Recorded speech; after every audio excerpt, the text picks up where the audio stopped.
Good evening, everyone. Welcome to another beautiful Wednesday with us on Live with Lloyd. I am your host, astronumerologist Lloyd Strayhorn. As you see, we have a wonderful guest that's coming on in just a moment. We're going to be talking about her bookstore. People say that, if you want to hide something from us, you put it in a book. Well, this sister just proved that that is not the case, okay? And so this is Darlene Okpo. And I want to let you know that today's show, this week's show, whoops, there we go, is being sponsored by the R Spot Relationship Intensive, facilitated by Yana Van Zant. It is for this coming Saturday, March the 11th, from 10 to 7 p.m. That's 10 a.m. in the morning to 7 p.m. in the evening. So learn how to grow, heal, transform any relationship at the R Spot Intensive. And I'll tell you a little bit more afterwards. Before we get to our guest, let's do the cosmic forecast for today. All righty. I think I got everything right this time. It's Wednesday, the 8th of March, 2023. The sun is in Pisces. The moon entered Libra this morning. It's a one universal month still, but now it's shifted into a 3 universal week, and it is a 9 universal day. So if you are an Aries, Scorpio, Leo, Capricorn like my guest, Aquarius like me, Libra, or born on the 8th to 9th, the 17th, 18th, the 26th, or 27th of the month, well, this should be a very interesting day for you all together. So, right, everybody, let me get this straight. And, I always like to say hi to everybody, but I'm going to bring on Darlene Okpo. Um, I think I met her in a reading, and then we started talking. And then I just said, "Would you like to be a guest on my show?" And then she said, "Would you like to come and speak at my bookstore?" I said, "Oh, yeah. Oh, yeah." And in fact, to give you an advance, we're going to talk about this later, but this is the bookstore I will be at this Sunday. And I'm going to let the owner of the bookstore itself explain it. She can explain it much better than I. Darlene Okpo, welcome to your first. Notice I said your first appearance on Live. You Okay, did. Yep. how you doing? I'm great. I took a nice power nap, so I'm energized. I feel great. I'm excited to be here on your show with you just to talk further about the store, numbers, everything. I mean, I've been following you for years, since high school, so a long time. I knew Uh, there was a stalker somewhere. Okay, long only time. good. Question: How There's always been that notion if you want to hide something from us, you put it in a book, and yet you've opened up a bookstore and a woman of color.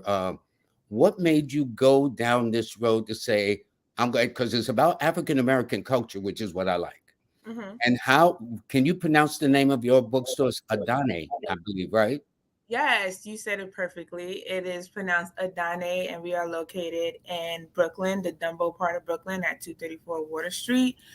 And having the store has been such a blessing. I opened it during the pandemic. Everyone was like, "Are you crazy?" I was like, "Yep, that's me."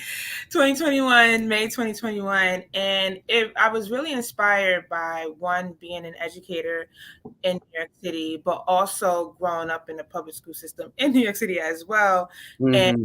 feeling like I haven't gotten a full gist of just African American studies. At school we always learned about the basics of it, and then throughout high school. But once I started reading more, and the book that actually changed my perspective was the autobiography of Asada Shakur, which led me into wanting to study at Lehman College and majoring in African American studies and minor in women's studies. And from there, I always knew, I was like, man, I want to open up a bookstore. I just want to have a bookstore where it's just full of books by authors of color that just explains all of the things that I didn't learn in high school. And then when I finally took the initiative to do a deep dive on my own, I was upset. I'm not even gonna lie to you. I was upset because I was just like, wow, all of this information that we didn't learn in school. And here I am now at 22 receiving this information and just realizing how powerful it is. And not only did I feel enlightened, I felt like I wanted to take over the world, right? And I wanted Yeah. to give that same experience to my students. So it was one aha moment that came. I had taught seventh grade ELA in Harlem. And one of my students during that time with the school, kids had to read about 1,000,000 words at the end of the school year. Hmm. And as I was doing my chart, a lot of kids weren't reading.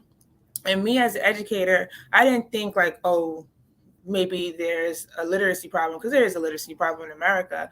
I didn't think like, well, if they're not going to read, they're not going to read. No, I was just like, something's happening and I need to know what's going on. So I had asked one of my students who was like high achieving in ELA 95, and her word count was super low. So I pulled her to the side. I said, hey, what's up? That's how I speak to my students, like, hey, what's up? And I asked her, I said, why is your word count so low? And she was just like, well, I'm not interested in any of the books that they have at the library. And I want to read more books with characters that look like me. So when she said that, I was like, okay, no problem. So She I went, sounds like you. like, yeah, she like herself. She wanted to read about Black girls, Yeah, she wanted to yeah, read about yeah, Black yeah. people. So I was shocked, but I was just like, I understand, where she was coming from. Like, she's telling me like, I don't have a reading problem. I just, those books that are in the library doesn't really appeal to me as a human, as a Black girl. I want to read about that. So I got her one of my favorite books by Tiffany D. Jackson called Monday's Not Coming Home. And it's a tense book, but it's a great young adult reader book. And I gave it to her. And during class, she was like reading the book nonstop. I had to stop her, like, we're in class now. You gotta Yeah, yeah.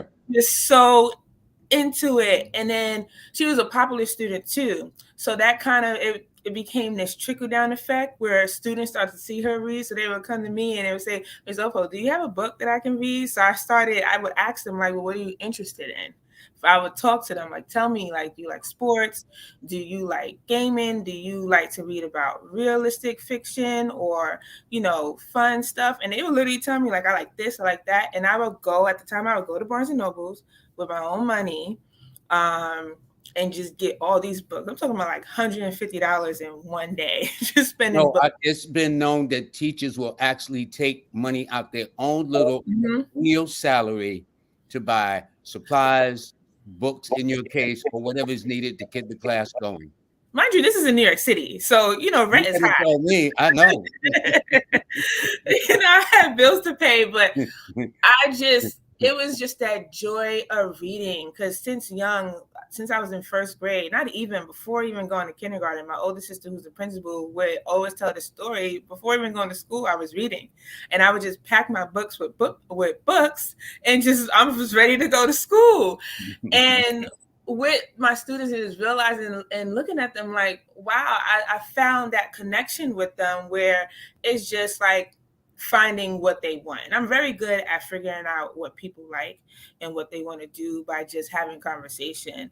And from there, I became the book dealer. I created my own little library in my classroom, and kids from different classes would come in and just go through the shelf. And it was such a great thing because books were on hold. So it's like, I have that book next. Oh, I'm going to read that book Yeah, next. And yeah, kids are starting to yeah. argue over books.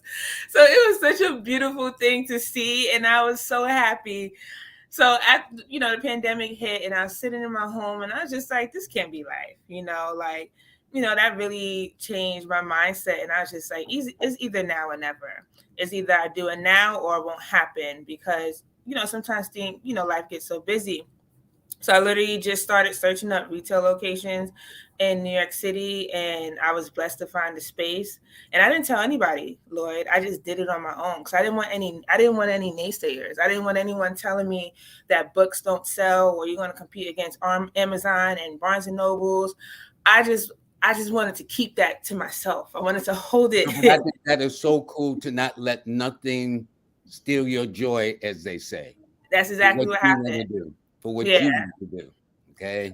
And everyone's like, you did all of this by yourself? I said, I did. I sat in my space. I meditated, I prayed, it was literally, I threw all love and everything that I wanted. And one author that I admire so much, his name is Robert Jones Jr. And when he came to visit the store, he was just like, "Your store is a love letter to Black women. You know that, right?" And I was just like, "It is. It's a love letter to myself because I put in everything that growing up in New York City, from music to art to culture. When you walk in there, it's just love." And it was my students who inspired that, because I wanted to have a space, and there's so many bookstores out there, which I love, which is great. I have there's sisters uptown who has been serving the community for more than 20 years.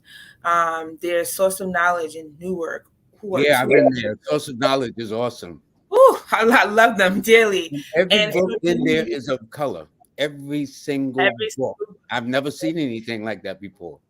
and they have such a huge selection of children's books. Yeah, I've yeah. never seen that before. Like a whole, from the entrance all the way to the back is just, it's phenomenal. And I remember I would just go in there and just have conversations with them. And at the time, they didn't know I was opening the bookstore, but it was just their humbleness. Like, they would just stop what they were doing to speak to me. And when I opened my bookstore, I said, I remember I wanted that same customer service that they gave me. I want to give to my customers. And I know I'm like going around in circles, but everything ties together. No, you keep on. You're doing good. You're doing great. Thank you. So when I finally opened, and again, I didn't tell anybody, I just kind of sent an invite to friends and family, and they're like, "Are you serious?" I said, "Yep, this is the space." And May 1st I opened. I had got the store in February, and I didn't open until May because I didn't want to rush to open. I wanted to kind of sit and with my feelings about it. I did a big thing, a huge thing, and it was really, in the first year, I was pretty much like low key. I was really focusing on like the customer clientele, the experience, having known what books to put into the store. And I have always curated books. Every time someone comes to my house, they always want to borrow a book, and I'm like, I don't lend books out. Like, I'm just like, I'd rather buy it for you than for me to give you my own Yeah, copy. no, don't ask me for my books, okay? You're never gonna see it again. And from there, I was just like, I know what books I wanted to have. And I wanted books that sparked interest, books that were very awakening for me, of that how I read the autobiography of Asada Shakur. Mhm. It was awakening for me. So I wanted to have books that you couldn't find. A lot of out of print books do very well at the shop. And then not only that, just make sure that I, just created an experience. You know how you walk into a store and it's very like bland, and Yeah, I just like walk right out. But for me, it's just like it's like coming to your favorite auntie's house that has all of all this great artwork and beautiful stuff. And you can't touch it, but at the store you can touch it, So that yeah, was the feeling of just like you coming to your aunt's house and there's just like all of these great artifacts and books. And you're just like, wow, I want to buy everything. So for me, I just wanted to create that home experience. And just like, again, my love letter to Black women, and just being a hardcore native New Yorker. yeah, Tang shirt I have on today. yeah. This is what I wanted to ask you as a former educator in that sense. As you know, they've now got things that's called woke, or whatever this word is, supposedly. And now I've noticed the Board of Education, not in this state, but other states, are now beginning to ban books by Black authors like Maya Angelou, Toni Morrison, all these dynamic sisters. And I'm saying, what's up with that? Because you can run, but you can't hide. Right. They can ban it if they want to, but these books exist, and these books were all written by powerful women. A couple of them, in fact, have had their books turned into movies. Okay, so it can't be that bad. What say you? What are your thoughts about that? For me, I always say this, right? And this is one of the reasons why I kind of moved out of the classroom, because as an educator, everyone's nervous because you want to know why. I'm gonna keep it 100% Yeah, because real. I was gonna say, why is that? Go right They ahead. don't, I personally feel they don't want a whole bunch of Malcolm X's, Fannie Lou Hamers, Ella Bakers running around. And I will always say that to my students. When I remember when I taught fifth grade in the Bronx, we got to the topic of slavery, and the chapter was about 4 pages, and I was like, this is not.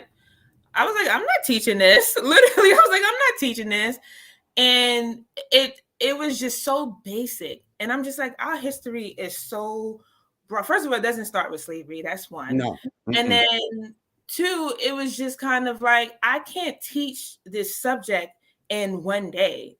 It's not happening. So I remember I put on the documentary by Ava DuVernay, The 13th. Is Oh it the yeah, excellent documentary. Yep. Yeah. I this is fifth graders, Lloyd. And I was like, you know what? I'm just gonna put this on.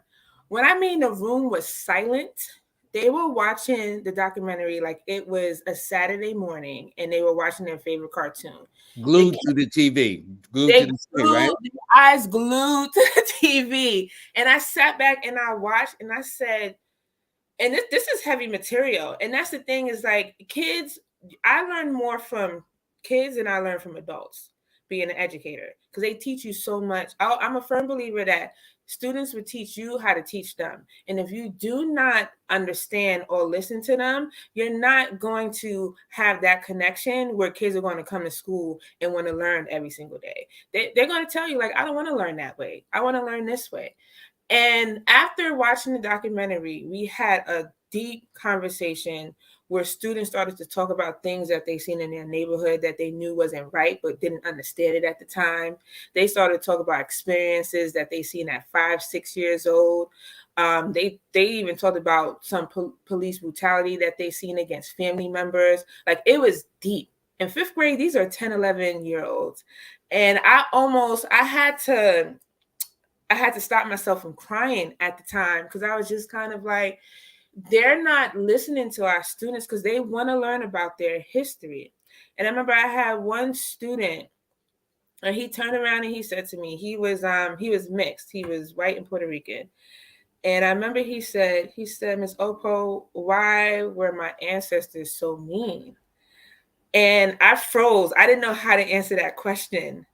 But it was, and I think that's what they're afraid. Not I think, I know. I know that's what they're afraid of when it comes to education in America, is that you're going to have kids that are not of color, start asking questions and realizing, like, this wasn't right, or why is this happening? And then it's going to start to question, because our generation, what is it, Generation Z, and then Gen Alpha is like 2013 and up.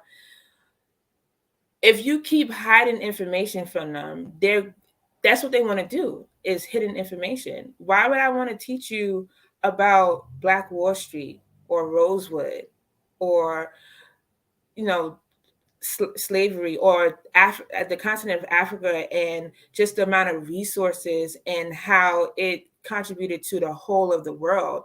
Or even better yet, better than this, why would I want to teach these kids that the whole entire human race originated in the continent of Africa? Yep. Yep. That's exactly why. Used to be a saying in the streets of Harlem: "Don't woke them, let them sleep." Mm-hmm. And and for those of you who may have missed the point that Darlene was saying, that Ava DuVernay, a film producer, a brilliant woman in her own right, a Virgo born August 24th, put a documentary on Netflix. I think it's still on there, called The 13th. Mm-hmm. And it was talking about how once the emancipation happened after 1865, that then they passed the 13th Amendment to allow Black people to do good. But there were tricks. In other words, once you were incarcerated, which seems to be the predominant, because it went from 700,000 to 1.8 million people incarcerated, most of them men of color, in a minor way of color. And once you are arrested, all rights to the 13th Amendment are waived. Forget it. So it's really kind of like, but anyway, again, you can run, but you can't hide. The truth will Right. always come to the surface. If it's not somebody, you, me, somebody, but you cannot hide the truth. And yes, their history is ugly. To be Hmm. honest, their history is ugly. They've not It's been. very ugly. And why would you not want to talk about that? And that's the agenda, you know? It's when you think about the governor in Florida and what he's doing, that is an agenda. Sorry, it's an agenda, right? So again, being an educator, I've seen it firsthand. Like my best written essays came from talking about, you know, African American history, students wanting to learn or feeling like why aren't I learning this in school? Like they would, it's not necessarily they would get upset. It's just more of a shock to them. Like, I can't believe I don't know this. Yeah, You yeah. know, I taught fifth, seventh, ninth, and 11th, and I have always received the same reaction. I can't believe I'm just now knowing about this. So again, it's empowerment. When you think about critical race theory, that's empowerment. They don't want our kids to feel empowered because they're scared of this. And I always tell my students, I was like, it's not a matter of how you look. Think about it. They're scared of this. Imagine you're told about your history. I know what it did for me. It gives me goosebumps. Even just going to the continent itself, the African continent itself, I'm feeling like, oh wow, this is amazing. So if you take that from somebody, right, that's going to weaken their mindset because they're going to keep thinking that my history is just this. No, and I'm glad that they put the African Queens on Netflix. I don't know if you've seen it. It's a documentary No. on Netflix for the African Mhm. Queens. Very powerful documentary, and I'm glad they did that. So now you see it coming to the forefront more, but more things need to be done. When I tell them about Black Wall Street or just how the dollar circulates in the Black community and what it does, kids are just really excited about it. And you have some schools who are doing the work, who are incorporating like African American studies into the classroom at the high school level, but it needs to start like as soon as you enter kindergarten, not even just in school, but it needs to start at home. I And was that's going to ask very, you, very what can important. that's so amazing because I was going to say, what can parents do? Because most things actually starts in the home. But if Hmm. you've got children raising children, that with the more recent generation we got now, how do we begin to get around those challenges? Because there was a woman that appeared on a Instagram, a Black woman, and she worked for the CIA down in Maryland, and she Mm. explained that her children, 9, 10, 11, had gone to school, but she said that the school system was teaching that Black people were once servants and slaves. And she, such disinformation. It's almost as if to keep us thinking that yes, all we were was slaves when we are the creators and of civilization. We walked this planet Earth before everybody arrived on this planet. So I guess you might be right. These are some of the things they don't want us to, but I don't see how the knowledge can be stopped. I really don't. It can be stopped. It can't.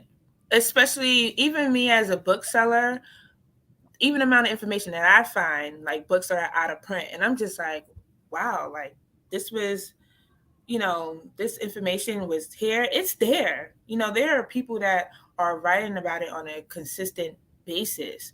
We just have to make sure that we're bringing it to the forefront. I had a friend today, even again, as a bookseller, I don't know every book, but she showed me this book and I was like, wow, I've never heard of that book before. But sharing that knowledge, and for me, I'm always like recommending the book. When someone comes into the shop and I ask them what their taste level is always bringing books that can enlighten that person to deepen their studies. And as far as, bringing it, having kids learn about it at home first, because school, we can't rely on a school system, unfortunately, in America. We have to take it into our own hands. And that goes into spending an hour each day on, just history facts, or even thinking about like when it comes to math, like who are famous, mathematicians that are of color, Like or Benjamin Banneker.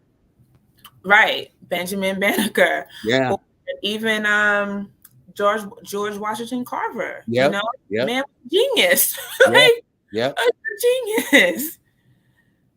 Yeah. So even as an adult, I'm even still learning more things about what he has done, and I'm just like, this man was a genius. He actually restored the whole eco cycle of planting crops because cotton had kind of depleted the soil, and he used peanuts and developed. I mean, this stuff is fantastic. And talking about books, some of the books that were printed in the past look different than now. I was at Nicholas Bklyn this past Sunday, Mm-hmm. and they had a book called World's Great Men of Color by J.A. Rogers, a writer back in the day. Now, Yes. J.A. Rogers wrote Sex and Race, One, Two, Three, Man to Superman, and all these other classics that he wrote. Well, Mm-hmm. if you look at the original books, it was proliferated with images, photos everywhere. When I picked up this book, revised book they had at the bookstore, almost all of the pictures were gone, almost all of them. So Mm-hmm. they had Benjamin O'Tanner, they had Arturo Schomburg. They only had just symbolic faces, not a book full of faces of great men of color. DuPont, none of them. So what I'm saying is they're trying. It almost as appears as if to take away those things, because a picture's worth 1,000 words. Okay, Mm-hmm. and all you got to do is take his original books, Sex and Race, World's Great Men of Color, and you will see that no matter where we have gone on this planet, we've always made an imprint. But Yes. from my book, the book, I mean, that was about maybe a 400 or 500 page book. The Mm-hmm. first image was about maybe page 300 and something toward the end of the book. Other than that, you would have read about it, but you wouldn't have been able to see to really burn the energy into your system of looking at that and really absorbing the image of the person that you're reading, which is makes all the difference in the world. Mm-hmm. So, question for you: how long have you had your bookstore in business, lady? Since the pandemic, I think you said, right? Yeah, since the pandemic, 2021. So 2 years. I'm going on my 2 year mark in May. What was people's response when they found out you quietly opened successfully a bookstore? They were excited, especially being in the Dumbo neighborhood. If you're familiar with that neighborhood in Dumbo has been under construction for some time. Yep. Um, and then it's right now it's like an affluent neighborhood where you have like a lot of 6-figure salaries within that neighborhood. But for me, choosing that location, I wanted something to be off the beat. I didn't want to be on the main street, and I just wanted to focus and kind of be like that, that underground bookstore where people are just like, "What's that?" Because it was one of those reactions. But it was ironically, when it comes to my customers came from all over. It wasn't from the neighborhood. So it was kind of like it became a destination bookstore, which I love. It was word of mouth.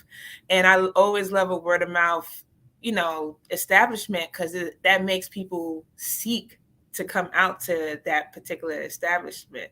So for me, people were coming from all over the boroughs. And most importantly, whenever someone would travel to New York City, they would make it a destination shop. Like, hey, I found out about this on social media. The power of social media is very, very strong. Because Yeah. again, I was very low key. But once I did this one Vogue article, it took off, and people were just like, "I seen you in Vogue," or "I seen this on Instagram." And I'm not an Instagram person, but if for marketing purposes and just promoting the business, I do it in a very humble, authentic way. Like, I didn't want to just like post a whole bunch of books because, you could see that everywhere, but I wanted it to, have that community effect because it is a community bookstore full of resources where people could come and engage and, just be one with each other. And for me, it's all about rebuilding human connections because we kind of lost that during the pandemic. I always say the pandemic was a gift and a curse. A gift where people were kind of forced to slow down and think and really think about, what their purpose was in life. And then the curse because of just so many lives that were lost due to, the pandemic. So for me, it was just like, how do we rebuild that? How are we able to just be around each other and have that human one-on-one connection? So that was the space that I provided for everyone. And my family was just like, this is Darlene, this is what she does. So they That's immediately my just, darling, all right. they was like, this is what she does. She moves in silence. And of course, they are my biggest supporters. So it was nothing for them just to like, support. But when it came to, the Black community and just showing up, like it's times where I was just like, I don't know what I'm going to do. And I'll put it on social media and somebody will come and help. And for me, when you build something like that, that's for the people think that, oh no, we don't support each other or we don't support Black businesses or anything of that nature. When I mean my clientele is strong, like my support system, and as far as customers who come, is like my repeat customers, they really come. They show up. I host a lot of events at the shop, and the amount of times that customers will come back is to the point where it's now friendships being evolved, where it's just kind of like, hey, how you doing? It went from, hey, what's going on, now to, what do you need? Or let's go out, let's hang out. Or they just come to the shop and just spend time with me for the whole 6 hours. And it's just been a beautiful experience, because having a bookstore is not easy. People think it's just You like, know, I know. Oh, no, not hardly. it is not easy, because again, you are competing against Amazon, Barnes and Nobles, other bookstores that are already existing. So constantly, and being that I'm a super creative, I'm always using this instead of like thinking money, money, money. I think creative ways to like, okay, Yeah, you want yeah. to that. It's not about money for me. It's all about, what are you getting when you come to this bookstore? What do you experience? Did you have a good time? Did you feel empowered? And do you want to come back again? That is what is most important to me, is that you leave feeling great. And I think, people, again, having a bookstore, people may think of it as like an investment that can go downhill. No, people read, you Yeah, know. more than they let us know. You They know, read and they still want the physical touch of buying a book. I sit back and I let my customers, how you go to some stores and people just like hassling you, and I'm just like, let me chill. Like, let me yeah. come experience. When my customers come in, I greet them. I always greet them, and I let them do their thing. And when they're ready to speak or purchase or have a conversation, boom, I jump right in there. And just seeing, and I get book recommendations from my customers too. They'll tell me like, "Hey, you read this before?" And I'm like, "No," and I'll buy it the next day. I And got some recommendations for you when I come there Saturday. I'm Definitely, ready. I'm ready. But definitely. I will tell you one experience I had, and I remember I had a customer come in. I was sitting on the couch with a friend, and we were talking, and he came in and he's just like, this is, he's looking around and he's just like, this is a great store. And I was telling him about some of the things I wanted to do in the community, because in Dumbo you have Farragut housing development around the corner. Hmm. And I was telling him how I wanted to get more involved with working with, the residents that live in the buildings. And he said to me, he was just like, do they even read?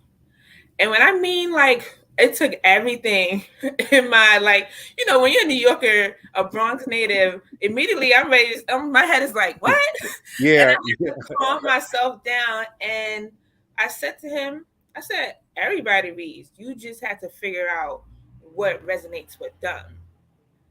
And I was like, you have to figure out what they like to read. I said, everybody's a reader. You just have to figure out what they like to read. what motivates you to read? Like you Right, found out about the student at the top of this conversation. Once you right. found out what she liked, then her reading words went up.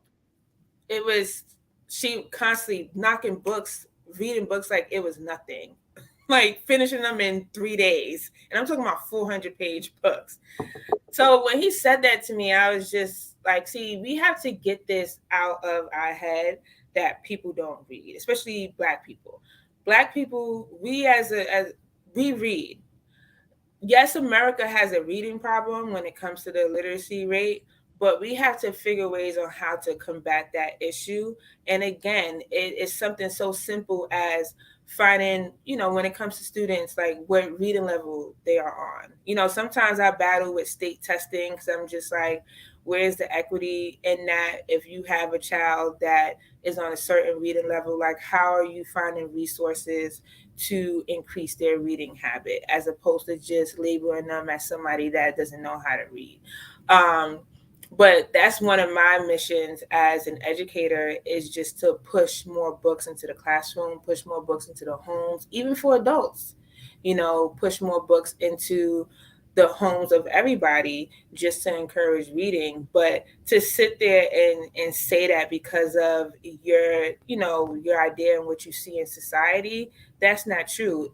If you look at certain neighborhoods, most of them don't have bookstores next to them or a library. So it's like for you to think that this individual doesn't read books, that is not true. I don't believe that at all. I'm not going to accept that either, And it was just like it broke my heart. It took everything for me not to not to go off. I have to remain professional.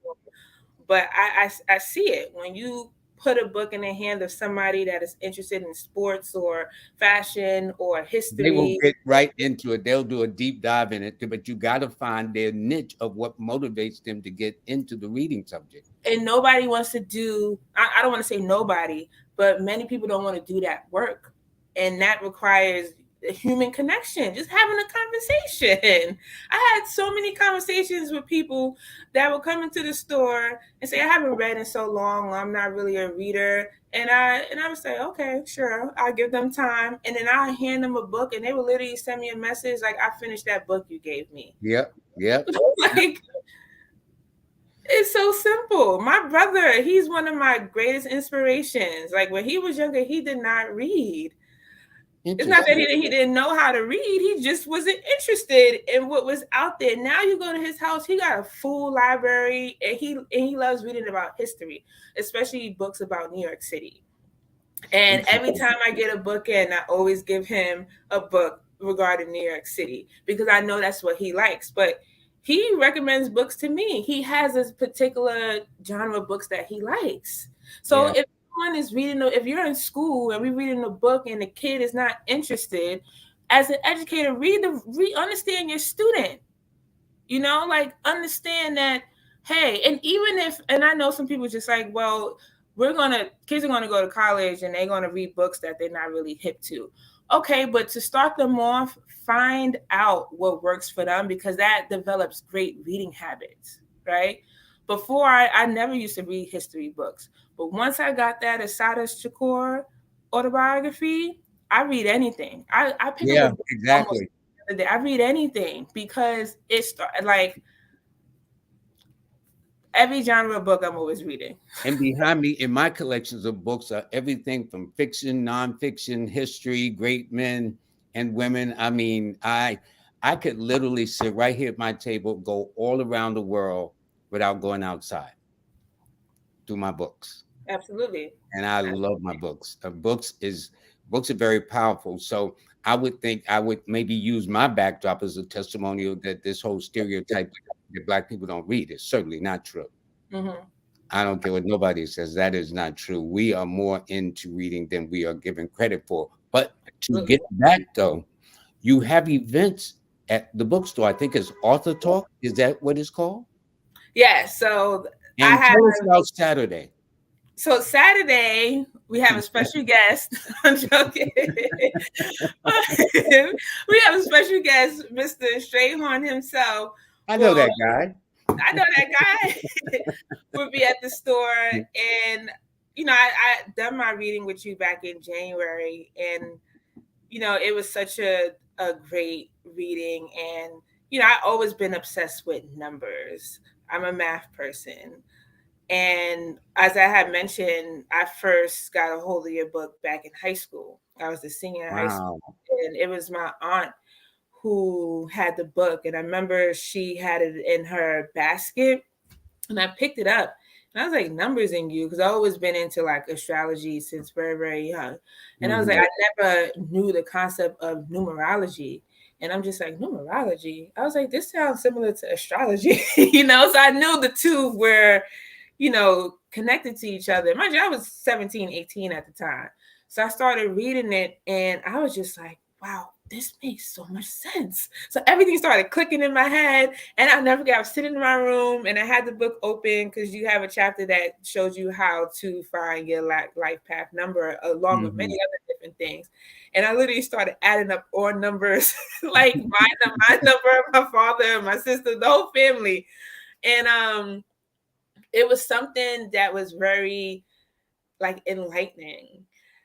And I remember I had the book for so many years and I had watched the high level conversation With with 19 Night keys. Keys, which was to me one of the best episodes on his show. And I was just like, I started sharing it with everybody. And then at that time, I was like, you know, look, I never got a numerology reading. And I was like, if I do it, I'm just going to do it with the master himself, the OG himself, Lloyd Strayhorn. So I booked it immediately. And then as we were talking, I remember you said to me, you was just like, you love books without even knowing who I was. And I started laughing. Mhm, Like I mhm. started laughing. I was just like, I own a bookstore. And you was like, what? And I said, "Would you like to be a guest on my show?" And then you said, "Would you like to come and speak?" So it Yeah, was a nice exchange. it was. It was a great exchange. So, you know, with you coming to the store on Saturday, for me, again, when I host events, I'm very intentional with how I host events because I want people to learn. The educator in me is like, I always want people to learn. And I feel like once people tap into knowing their life path number or, you know, the meaning of their name and what numbers work for them, I feel like the way you helped me awaken during that time in January, I feel like others could learn, you know, by you talking about your book, you know, how you even got into Yeah, and I the love to teach. I field. love to share. I Yeah. mean, this is really, and this is what we used to do and still do in a way, except we need to do much more of it in light of the present situation of things, because a lot of people seem to be asleep at the wheel right now, and this is the least that we can afford to in these kind of crazy times that we're in.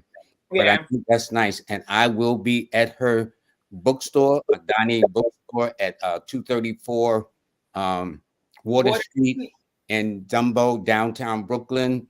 Mm-hmm. For those that's in the New York area, within the three states of New York, New Jersey, Connecticut, please come out. It's going to be nice. She's going to have copies of my book. I'm going to do it like this from 2 to 4. I know people though. I think I'll wind up staying longer than 4, although I'm going to try to stay within that 2 hour limit. But when you love what you do, I have no time. That's why when I first started this show, I says, well, maybe this show will last about 15, 30 minutes. Almost every show I do is no less than an hour, and often it's more than an hour, although it's not my intention because I'm so much into my guests asking questions, trying to raise my viewers' awareness of things they need to know from the guests that I have on, that I kind of lose time. Like I'm looking now, I see we're about 45 minutes into this already, and it doesn't seem that long. So No, you're right. so I think that's good. And what other events do you have? So, and what are some of the authors you've had prior to my coming this Saturday from 2 to 4 at Adane Bookstore at 234 Water Street in downtown Brooklyn? Um, sure. I had some local authors, some new authors. I had Layla Motley, who was 19 at the time. She was actually one of the first young authors to be featured on Oprah's on Oprah's book club. That's So nice. yeah, the youngest to be featured, 19 years old. So I hosted her. I hosted Mecca. She's gonna hope she doesn't like destroy me for forgetting her name, but Mecca, she has a book called Big Girl. What's And the name of it again? Big Girl. She's from Harlem too. Big Girl. Okay, good. Girl. And I hosted her back in the summer. So delightful. I hosted another author who is a Broadway actor, Marchant Davis. He's great. He wrote a children's book. Who else? I'm like so many people. Who did I host? I have a lot of upcoming other authors. I like to really dabble into like local authors because most of the time, especially being an author of color, just to get your book out Out there there. in Yeah. a company. A lot of people don't talk about, you know, publishing companies and how hard it is for authors of color just to get it out there. So I work with a lot of self-published authors because I want to be able to showcase their books because it's a lot to push when you are, you know, a new author. And I can imagine being a new author and try to get my book out there. So every time I receive an email, I'm always like, yes, you know, and I always work. And that's just me. I always go for the underdog. So I always felt like I was the underdog myself. And that's not a bad thing at all. But No. I know what it feels like to just do things on your own. Because that's what I did with the store. You know, I pretty much did it on my own. There wasn't no investment into it. It was just I had to pay for my space and then everything came from my money and I pushed it that way. And so I know what it feels like when you're really like hustling.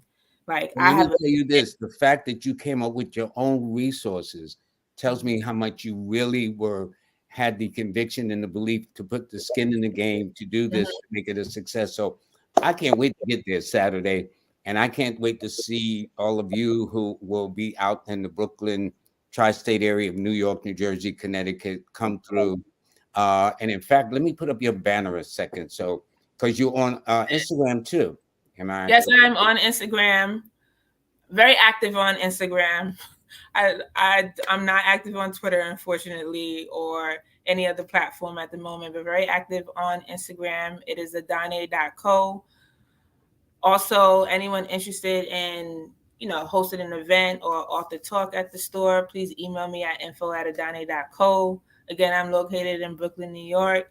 And, you know, right now I'm in a space of wanting to have a new location. My dream is to have a bookstore in every borough of New York City. That's how much I love Why New not? Why York. not? You know what I'm saying? And you're just going to be in 5 different places at the same time, but why not? It. Bookstore in every borough. I'm a native New Yorker and I love my city so much. It's the city that raised me. It gave me that, you know, that mentality of learning how to adapt, how to, you know, just And keep. boy, do we have to adapt in New York City. Am I Yeah, correct? we learn to adapt to every single thing. Yeah. And you know, So when you talk about self-authors, my original book that's now out of print was a self-publishing book because they mm, said I couldn't do it. And they says, well, why don't you make some Xerox copies? I says, yeah, that's exactly how it's going to sell, like Xerox copies. And I put a lot of time, effort, and energy.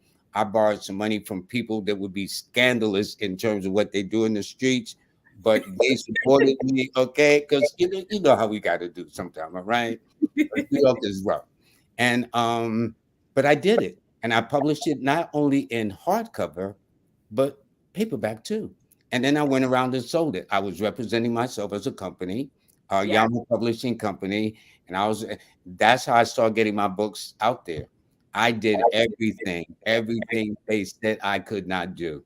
And I guess that's how I get what I yeah, do when you say you you gotta can. do it. You gotta start somewhere. And I know it's hard.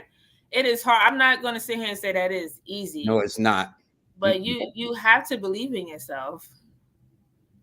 Well, I know this. It should be a very, very interesting affair. And I look forward to it this Saturday, March the 11th. And it's going to be from 2 to 4 p.m. Let me put up the flyer again. But I can tell you this, I got a feeling, young lady, that I might stay past 2. Normally, that's how people do. Let me take the banner off so people can see the address. So Mhm. please make sure that you get the information. Um, those of you in the Brooklyn or the 5 boroughs or even surrounding, close from Jersey, close from Connecticut, come through and first of all, get to see Darlene's store. Yeah, it's nice to come and see me. It's nice to hear the lecture. It's nice to get autographed copies of my books, which you will have for you for me to sign. But more importantly, come and see this experience that she has just talked about. Me, I can't wait to get there because me, I love books. That is so obvious. I Yeah, mean, I'm love trying to look at your collection in the back, and I'm just like, I know you have some, I'm some. sure all kinds of agencies and everybody's been taking pictures of my book and blowing it up to see. It's a cross section from the martial arts to history to Black history to English. I've got a whole section over here they can't see just on English, the proper spelling way of writing and Mhm, doing things. So I've got books on about every subject, but to the right, which people cannot see, which I showed you later, I've got a bookshelf longer than that with just all of my numerology, astrology, and palmistry and other metaphysical books. So I love it. Again, I don't have to go anywhere. So they could lock down when they shut down the country in March of 2020. I had no mhm. problems. Yeah. I had all the books I could read for days. So it's nice and reading keeps you company. And one of the inspirations, believe it or not, was my dad. My dad grew up in North Carolina. He had about maybe a second or third grade education because he was working as a sharecropper then. And my father would actually sit in his barber shop every day. He taught himself to read. He Mm, taught himself to develop photography. And at that day, you had to set up a lab. Nowadays, you just take pictures and they got all these kind of photo apps. He taught himself how to develop black and white. He taught himself how to develop color.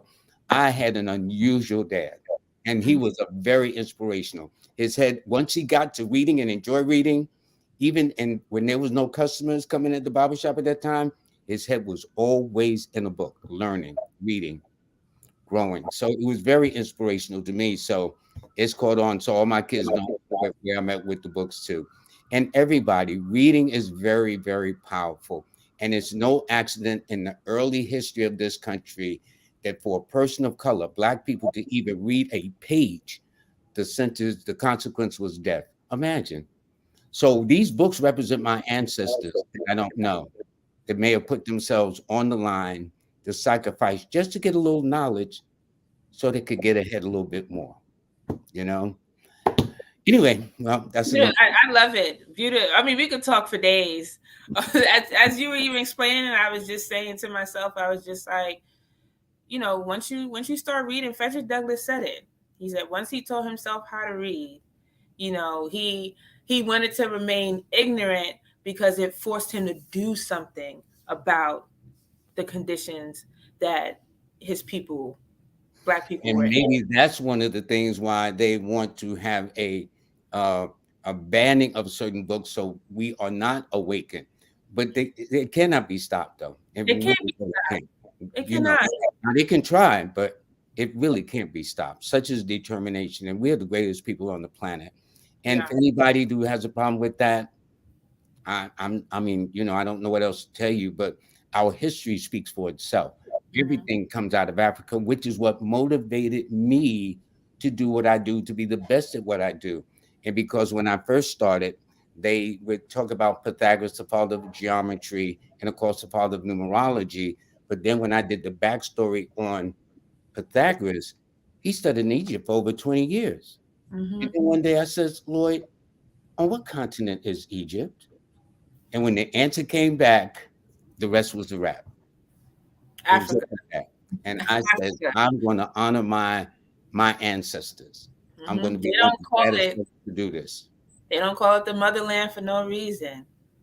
That is true. That is true. Thank you. And in fact, when I tell them that numerology started in Egypt, one of the best testament to that is the Pyramid of Giza is built at the exact center of the earth. The Pyramid of Giza is one of the few man-made structures that can be seen from space other than the Great Wall of China and whatnot, but it's built exactly you don't build something at the exact center of the earth without having some mathematical knowledge. Sorry. So I mean, I try to use a little common sense with this, you Hmm. know. Hmm. So anyway, I look forward to it, and I want to thank you. So hold on, I want to do this too. This is where I'm going to be this Sunday with the beautiful Darlene Okpo. Okay, and I'm going to be there early. It's going to be from 2 to 4. I'll probably, knowing me and loving what I do, I'll probably stay a little past that, but try to get there. I want you to all see her store, explore it, go through the books, but also support the sister. Buy some books. When y'all come, I want y'all to come out there with some books, not just my book, but other books that she has for your children and whatnot. Would you advise that parents should read to their children? Absolutely, every day. Yeah, 'cause That builds that builds speech, new vocabulary, being able to, process information. Absolutely, every day. yeah, that's what I read to my kids every day. I read, and then I would get all in the character animated. But I love what I do. You know what I'm saying? Listen, and they enjoyed it too. Okay, they had a ball, and there used to be things in school like storytelling, sometimes in library storytelling, but seemed like all those things have been faded out, where you'd have kids sit around and have it. Now, when a president is visiting a school, of course, he'll read a sentence or two. Almost every president has gone to a school, and of course, he's sitting there. But I guess that's for photo ops. But to genuinely do that, to raise to and motivate children as they become adults to become readers. Right now, it seems like everybody's got their heads in tablets, cell phones, computers, and they even now I notice pushing some things on the internet about now you don't have to read no more. All you got Mm-hmm. to do is just kind of scan the pages and it'll talk to you. But Mm-hmm. let me tell you, for those that have, there is joy in reading. There is joy about holding a book and reading and turning those pages. Am I right, Darlene? You're absolutely right. Highlighting, annotating, it is joy in highlighting a quote and going back to it and rereading it all over again. Yeah, with another Joy to understanding me. that you read it, you know? So Yeah. it's very, very exciting. But anyway, Darlene, I want to thank you. Let me put up your banner again. Please come out to the bookstore. And let me say this, don't just come out because I'm there. I will be there Saturday, but this is ongoing. So I want everybody to please come and visit her bookstore, Adane Bookstore at 234 Water Street in Bklyn, downtown Bklyn, where they're building like crazy. I think that's the home of the Nets down there too, right? Yeah. Yeah, if I'm not mistaken. And you get to see this. I can't wait to get into the store. I'm going to get there early so I can browse around. I'm going to put my books on a pile that I'm going to buy to take home. You think I as many can't books wait. as I'm I- going to have a pen and paper because we definitely on a school of thought on Saturday, and I tell everybody, I'm like, it's learning time. It is Yeah, learning yeah, time. yeah, yeah. It's going to be nice. Uh, Darlene, hold on one second. I would just want to make some announcements, and then I'm going to let you bring in the last word. Is that okay? You got it, no problem. All righty. Okay. So everybody, let me do this a second. I do want to let you know that on Monday we're gonna have two fitness experts. They're out of Washington D.C.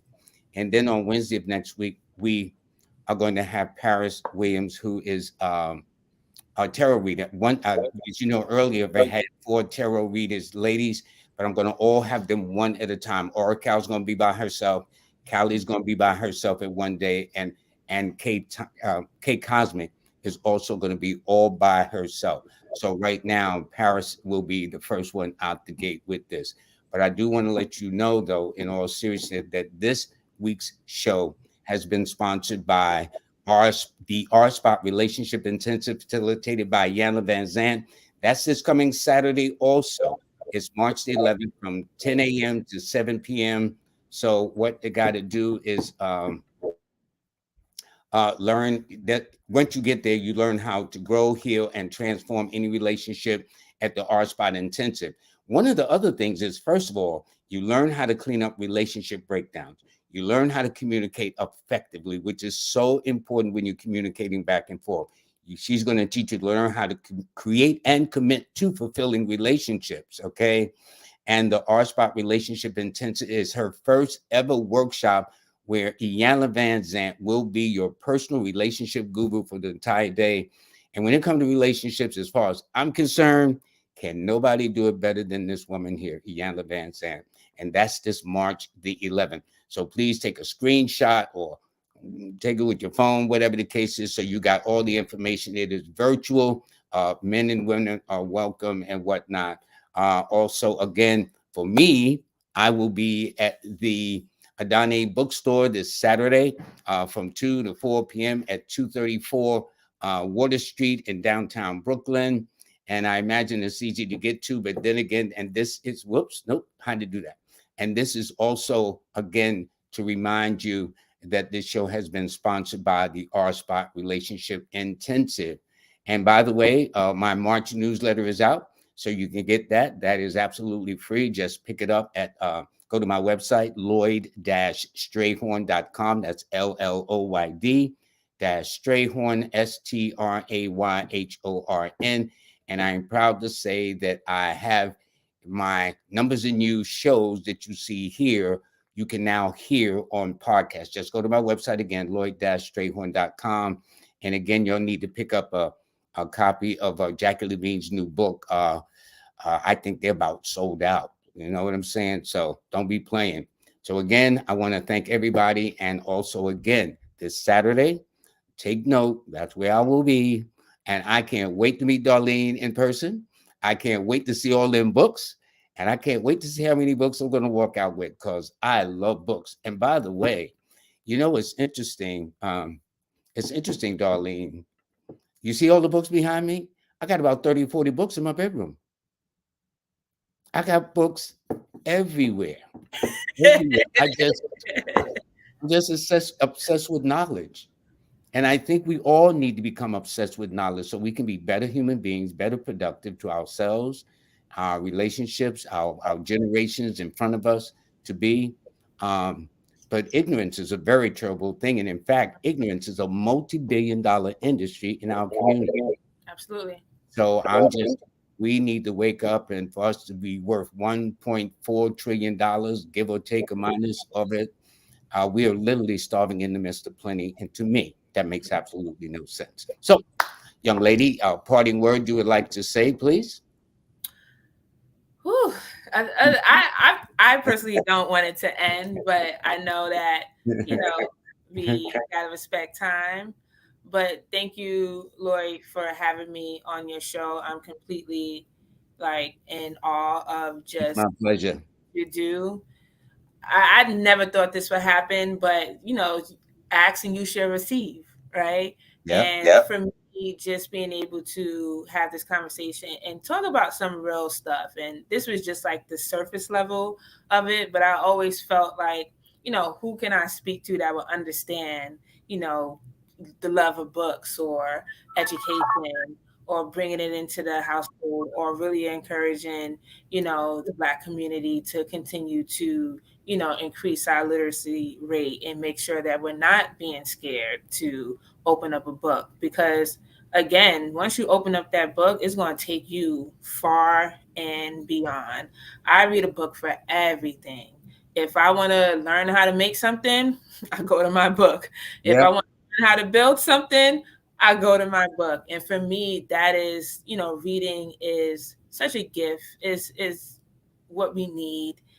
It's healing. It is it's times when I buy books and I won't read it for like 7 years, but I know I'm going to read it.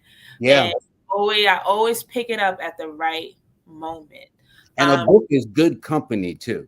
It is. It is. Keeps you real good company. You can get lost in a book. Your favorite book, you get lost. And in fact, my kids will tell me, if I'm going to where they know I go nowhere without 2 or 3 books. Right. My bag is always heavy. I always have a book. I just put it out. That's it. Always in a state of learning. So I look forward to joining you this Saturday at your lovely bookstore. I'm gonna get me some books. There is no question about that. It's just how many and how much, but I'm getting some books, and my books will be available through her. I'll autograph them. And like me, I don't loan out none of my books. And I tell people to loan out my books. People say I loaned out my book and I never got it back. I told them I told you don't loan our book out. But hey, what do I know? Anyway, Darlene, thank you so much. You have a blessed day, okay? Thank you everyone for tuning in and listening in. Thank you so much. And continue to tune in and watch Mr. Strayhorn's show. Knowledge. Yes, for everybody comes out within the sound of those who live in the immediate area, especially those of you in Brooklyn, no excuse. That is the borough I'm going to be in. Harlem and Brooklyn is the same. Bronx is the same. Staten Island, well, Staten Island is a little distant. You got to come across that water. Love that. You know, Queens, you know, that ain't too far either. That's kind of connected to Brooklyn. So my thing is make sure y'all show up and show out. Isn't that what they used to say? Yes. Show up and show out. Okay. Yes. And I mean that sincerely. So, Darlene, thank you so much, dear. And you have a blessed day. All righty. I look Have a forward to seeing you in a couple of days. All right. Yeah, I'm excited. Everybody, I want to thank you very much too. And again, to Darlene. And one more thing, again, this show has been sponsored by the R Spot Intensive. It's for Saturday, 10 a.m. to 6. One said 7. Hers is probably, it says 6, but hers will probably spill over just like mine because we are so much into what we do and want people to walk away with very valuable information. And so Monday won't be no readings, but Wednesday, I'm going to have Paris in here. She's going to knock it out the ballpark with her tarot cards. Okay. So everybody, I want to thank everybody very much. You'll all have a nice day and please take care of yourselves too. Be awake and aware of what's going on. And let me tell you, read a book. Read a book. Out in front of the TV a second and spend a couple of moments getting your mind right. Okay. That's all I can say. Everybody, have a blessed day until then.